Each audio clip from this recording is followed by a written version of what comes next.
From Hospice UK and Dying Matters, this is the Dying Matters podcast. I'm your host, Leila Hawkins, and today I'm joined by Dr Rachel Clarke, a palliative care consultant and author, to talk amongst other things about her new book, Dear Life.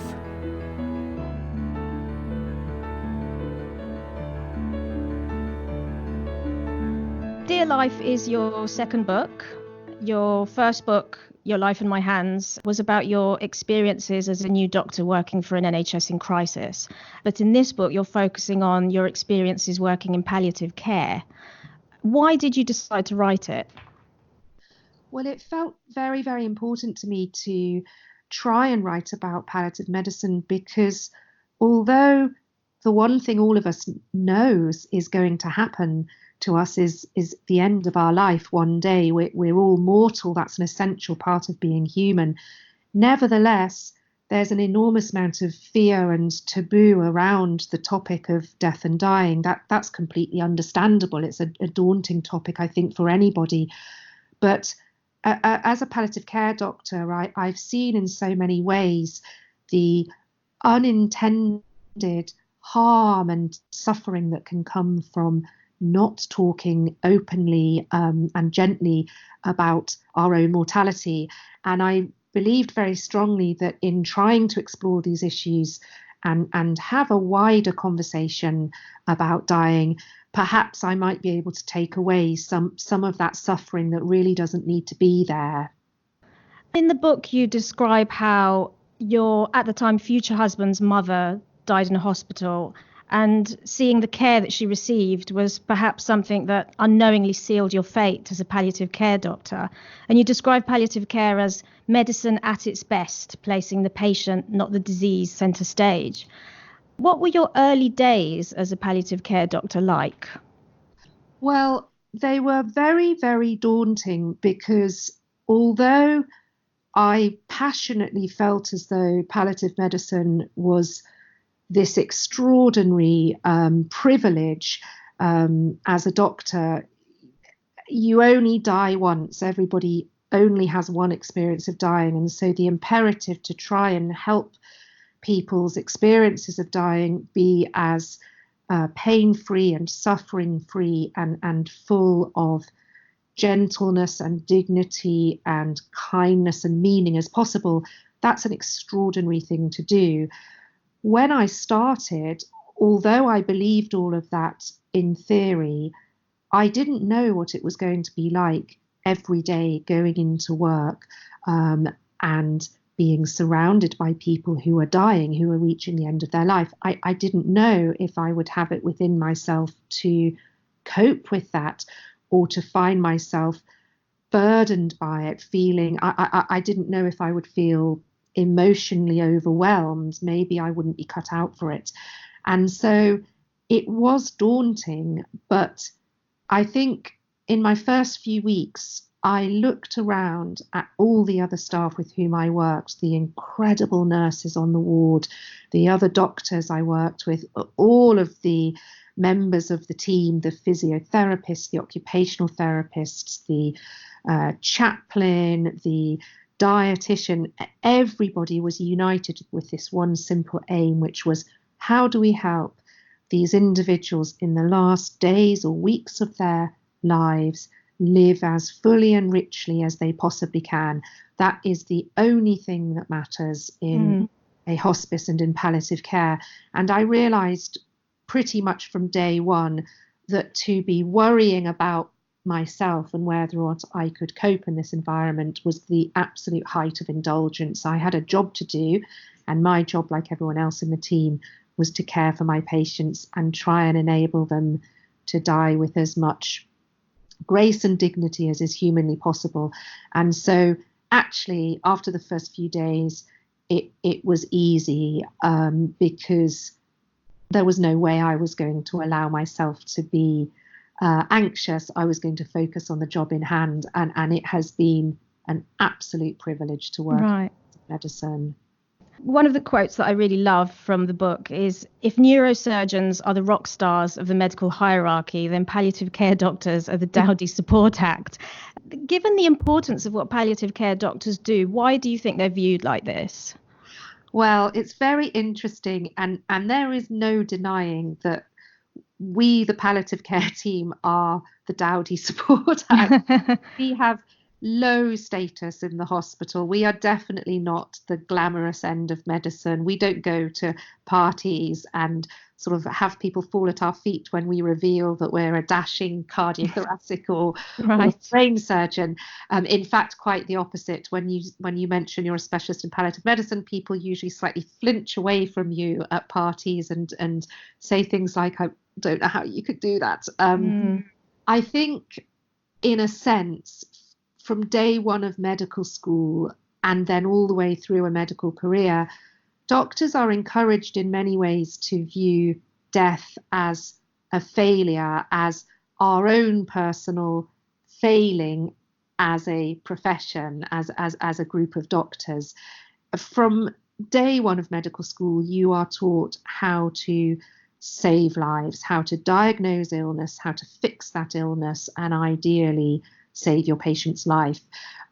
You're not taught to think about patients as human beings, and you're not taught to think about things like the enormity of confronting your humanity, your mortality, from the inside out.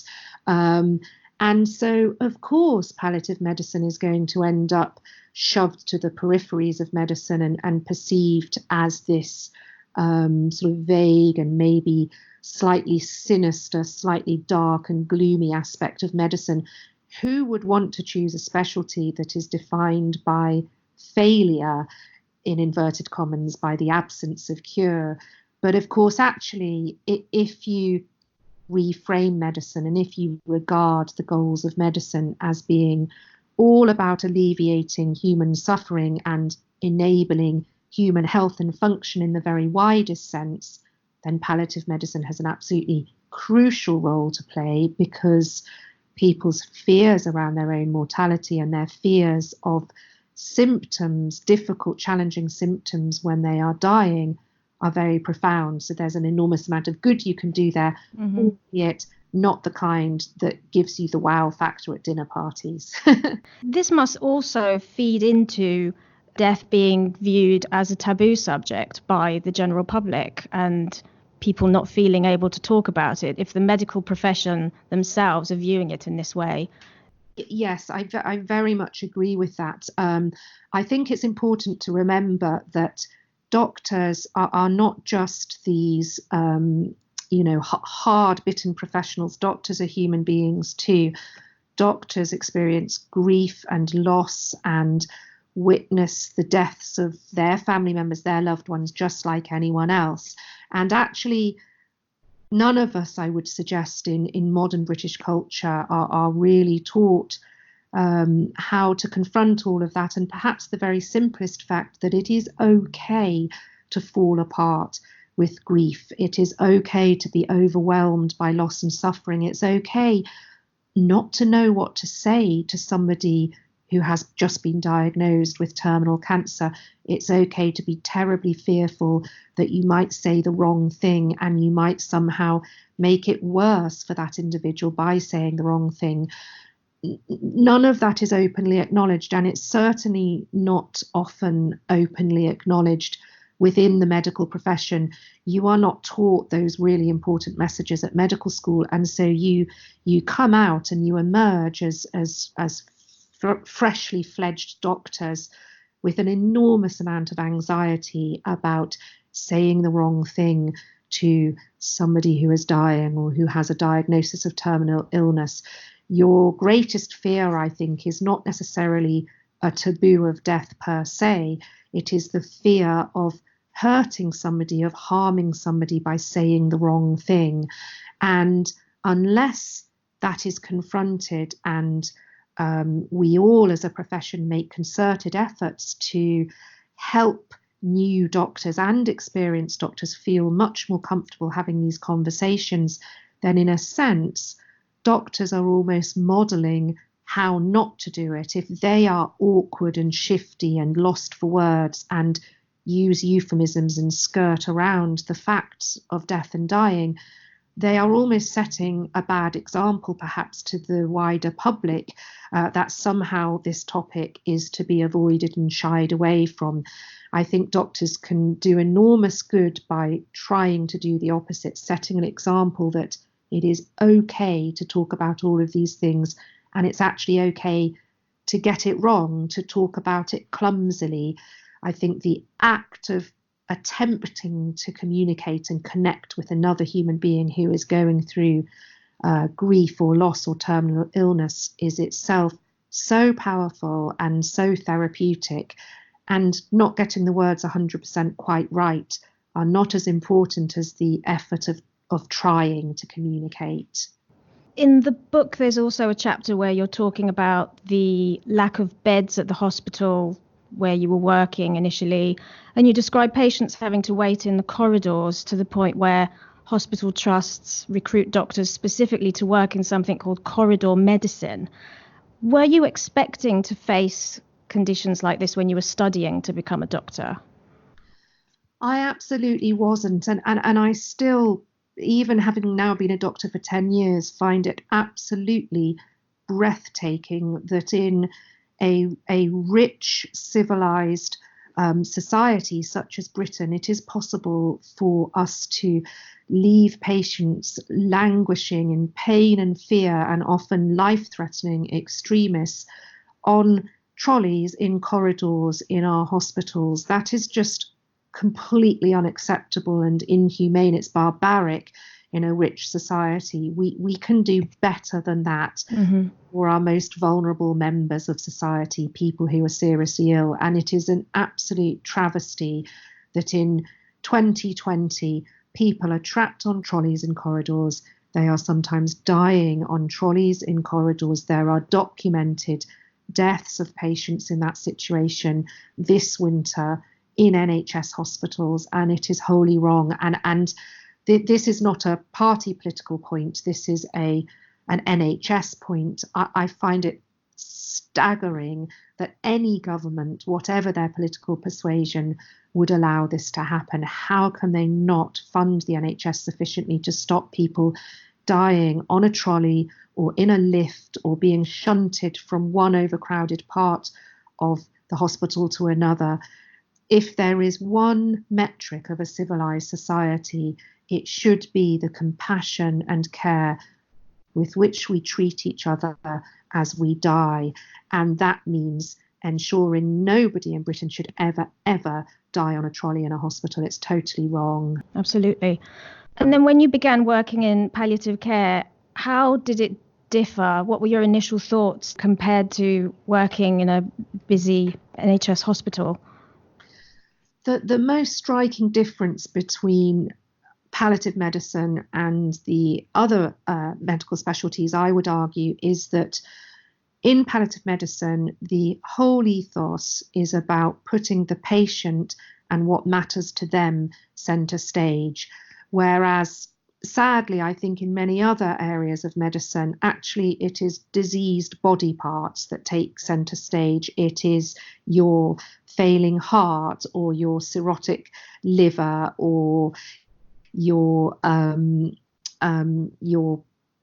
chronically diseased kidneys that become the focus of the medical endeavour. In palliative medicine, in a sense, the diagnoses, the underlying cancer or illness that has brought somebody into our care, is the least important aspect of that person. What really matters is how do they feel? What would they like to achieve in their final days or weeks or months of life? What matters to them? How can we help them fulfill that? How can we get things right for them and create an environment in which they can feel as healthy as it is humanly possible to feel, even as you approach the end of your life? And so there are 1,001 little things that are never considered on an ordinary hospital ward. Things like whether or not that patient would like to get outside and feel fresh air on their cheeks, because actually, if you're dying, that can be profoundly important. And there's no reason why somebody can't get outside, even if they're desperately ill in the last days of their life. You just have to have the imagination to help them be wheeled outside on their hospital bed. Would they like a massage? Would they like a jacuzzi? Would they like an expensive bath bomb in their jacuzzi? These are all tiny little acts that are omnipresent in many hospices, but don't exist at all in an ordinary hospital ward. And they're not just simple experiences, they are all ways of communicating to a dying patient that they matter, that they're valuable, that they are precious to us. And crucially, they're all a way of communicating that you care about your patients and that they are held and surrounded by a caring community of nurses and doctors and volunteers and all the other members of the team whose mission is to try and make patients feel safe and secure and that they matter at the end of their lives. And the hospice sector is also facing a financial crisis at the moment. What do you think needs to change there? Well, the current funding model for palliative medicine is staggeringly inappropriate in my opinion. Most people assume that palliative medicine is predominantly NHS funded. We're all familiar with the phrase cradle to grave to describe NHS care.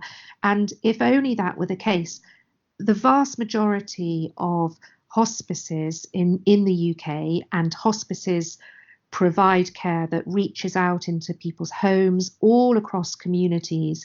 The vast majority of them are charities that receive only a tiny fraction of their funding from the NHS. So, for example, my hospice, Katharine House Hospice, which is a wonderful hospice in Oxfordshire, only receives a quarter of their funding from the NHS, and that means they have to raise £3.5 million every year from voluntary donations from the local community to keep going.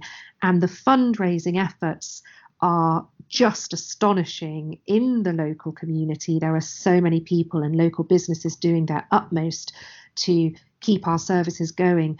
But at the end of the day, there is no other part of the NHS where our ability to keep providing our service depends on whether or not the local jumble sale that weekend earned enough money. The funding is so precarious and it's shrinking year by year. So many hospices are finding either the amount of money they receive from the NHS is static or it's actually going down. And this is even as the population ages, it grows, and there's an increasing demand for good quality palliative care. I think this is completely wrong. I think it is inhuman that the NHS and by extension the government is not properly funding palliative medicine.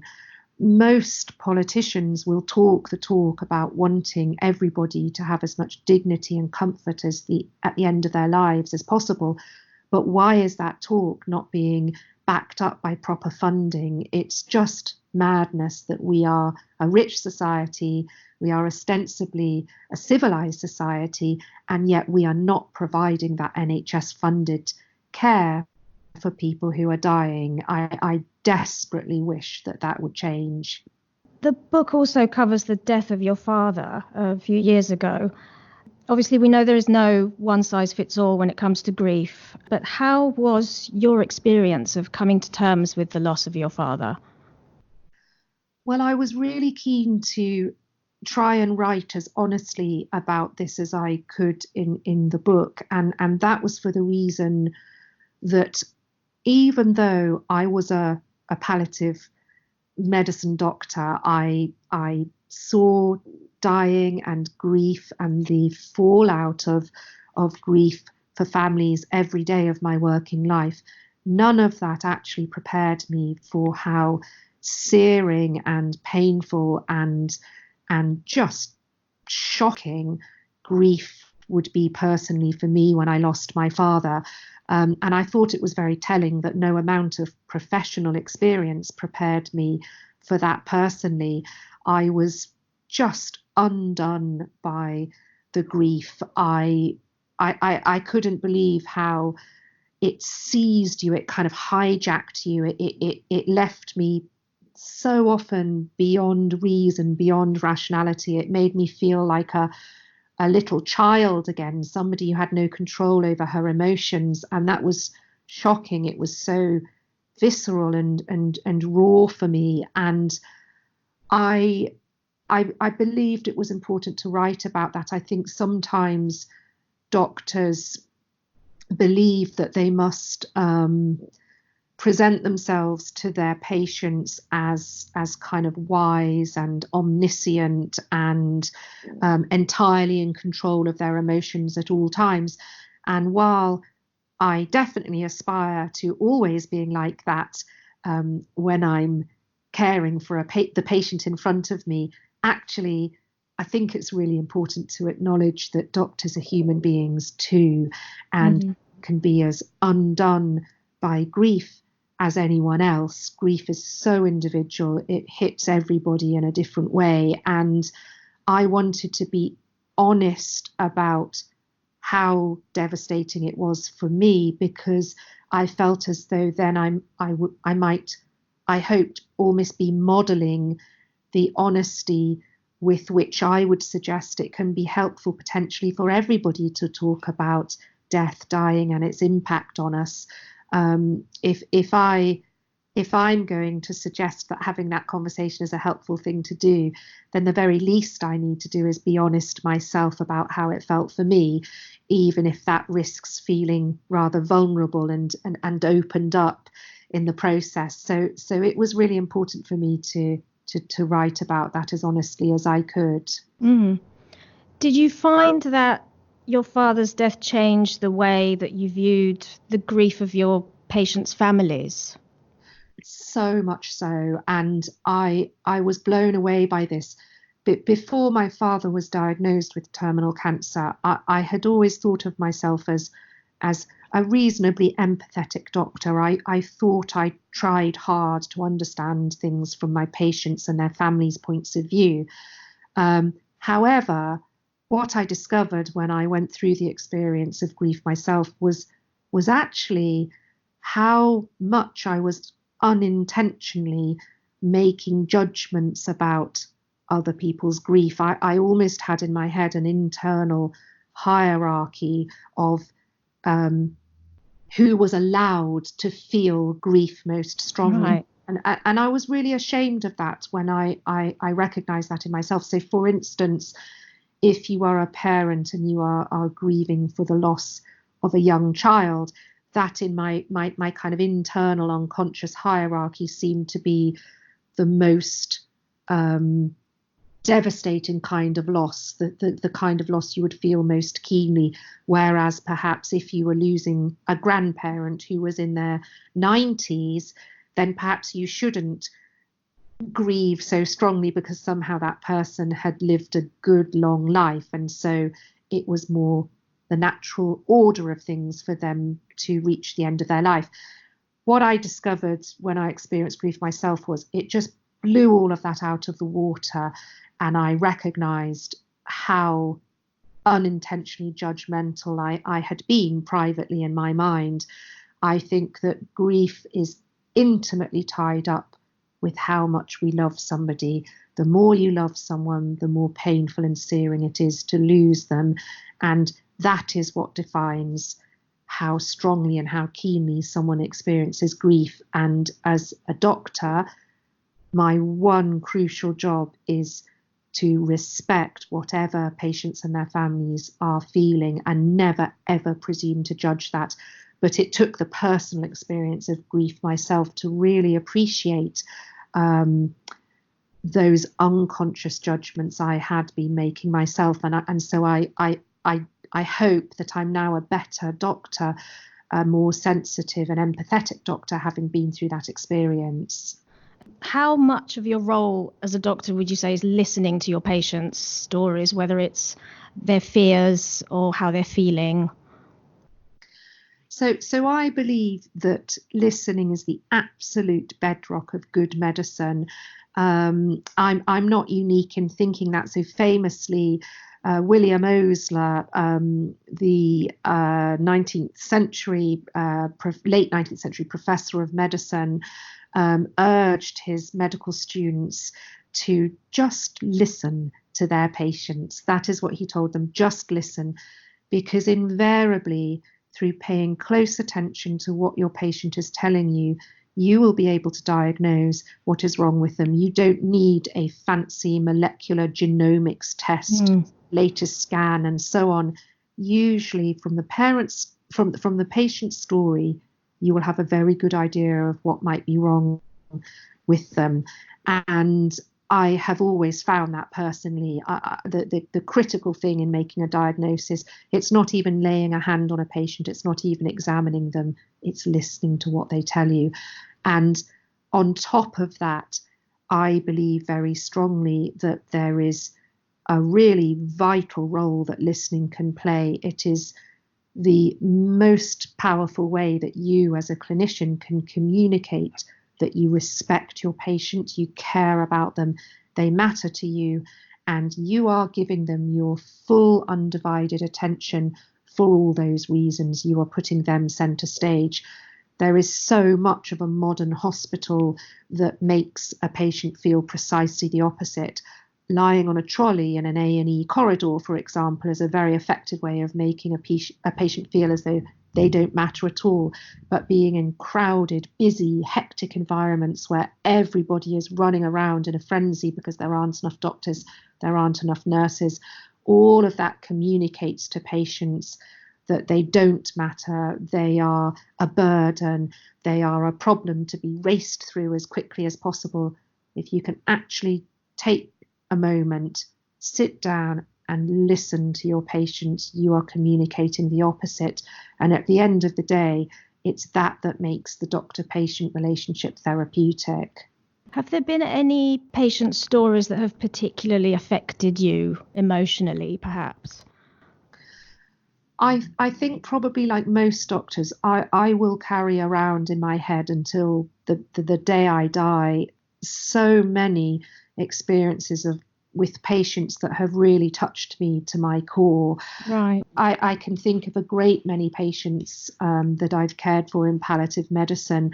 One example is a young woman I cared for last year in my hospice who had metastatic breast cancer, and she was frightened, very frightened, because her cancer had spread to her brain, and she was terrified that she was going to lose herself. Her brain tumors were going to eat away at her personality, her memories, her whole sense of herself, and she would disappear from this world.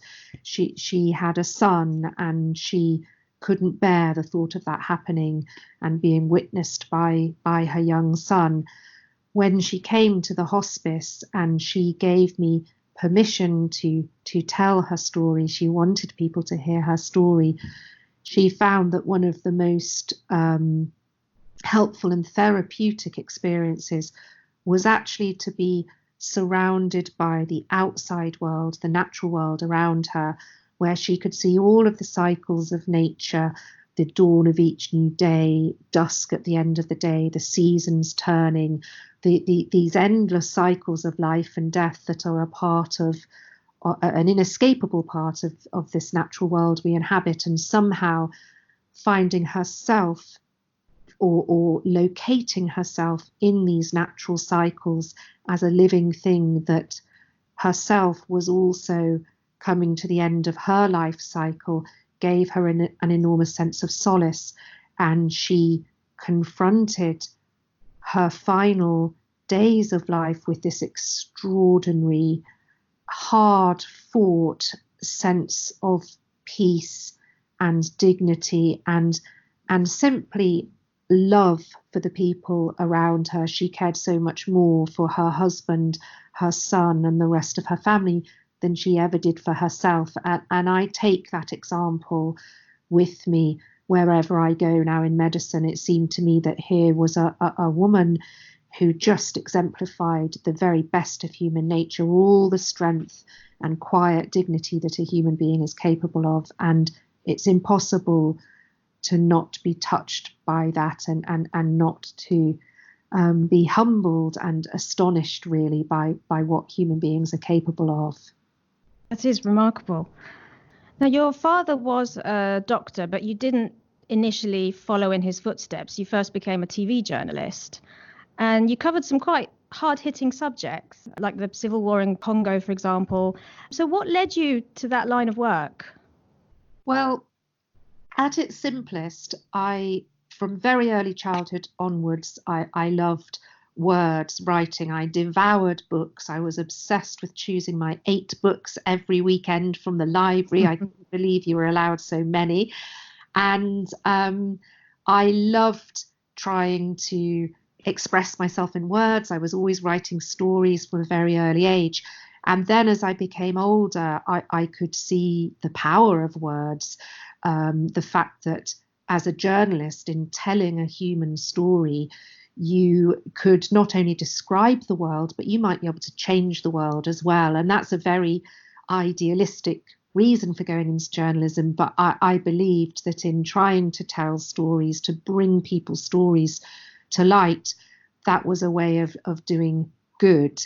And it was also a wonderfully creative way to satisfy this love of words, writing stories that I had deep within. And so I chose writing because I saw it as a way of doing something meaningful that I could feel proud of with my life. I always wanted to try and do some good in my life.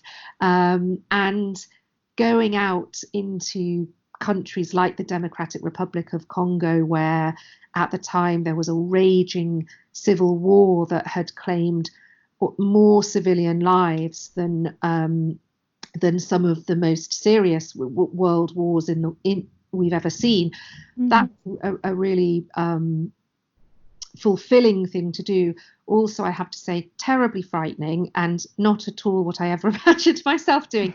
Being shot at by child soldiers in the Congo. I think you have to be a very unusual type of character to enjoy that. I most definitely didn't. But actually, it was so fulfilling to come away with footage that ended up being shown in the United Nations, was used as evidence against some of the war criminals in the International Criminal Court. And that was an extraordinary thing to do. It felt like a real achievement. But then at what point did you decide that you'd had enough of trying to change the world and instead wanted to be a doctor? Well, the interesting thing about trying to change the world through words, through journalism, was, although in the abstract that was a wonderfully worthwhile idealistic aim, actually in the concrete, my day-to-day job, it was a hard job for me to do that I don't think I was really ultimately cut out for. You have to be tough as nails in some ways to be a good journalist, and I think I was a little bit too soft, too worried about what other people thought of me. And at the same time, as the years went by, I felt more and more strongly as though what I really should have done, what really would fulfill me, actually was medicine. That was something I'd always considered as a child, but I found it very hard to know how much I genuinely wanted to be a doctor and how much I was just following in the footsteps of my father and thinking about medicine because I was one of those kids who was good at science at school. Right.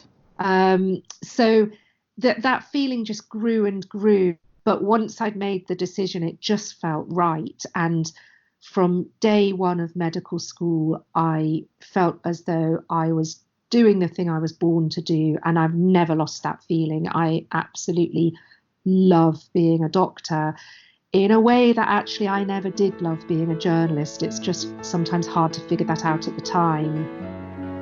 Well, Rachel, thank you very much for joining us today. Your book, Dear Life, is out this week. It is indeed. And thank you very much. It's a real pleasure to talk to you.